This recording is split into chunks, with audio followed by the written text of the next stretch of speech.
and body of evidence. A new study finds a surprising amount of pollution in people. Should we worry?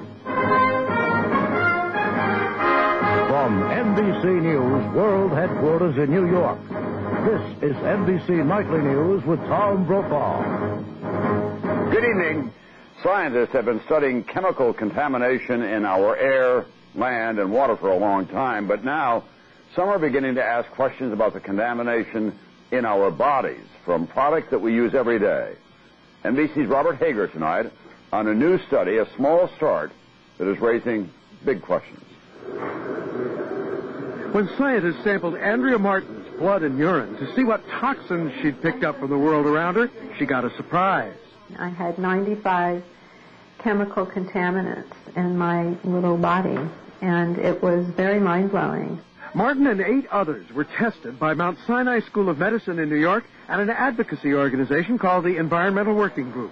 On average, the 9 had traces of 53 chemicals known to cause cancer in human or animal tests, 62 toxic to the brain or nervous system, and 55 associated with birth defects.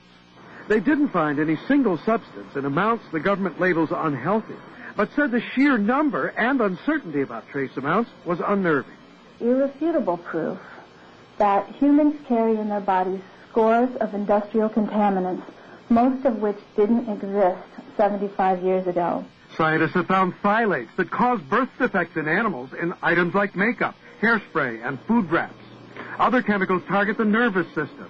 Synthetic fragrances in perfume and soap, acetone in nail polish removers, poisons in weed killers and bug sprays, and perchloroethylene in dry cleaners. In paint, there's organ-damaging xylene. But for those intent on avoiding even traces of toxic chemicals, the study's authors suggest eating organic produce, minimizing fatty foods, chemicals concentrated in fat, minimizing use of beauty products, avoiding stain removers, and seafood known to be high in mercury, like canned tuna. Maybe more caution than many care to take, but the scientists say it is amazing how much gets in our bodies. Robert Hager, NBC News, Washington.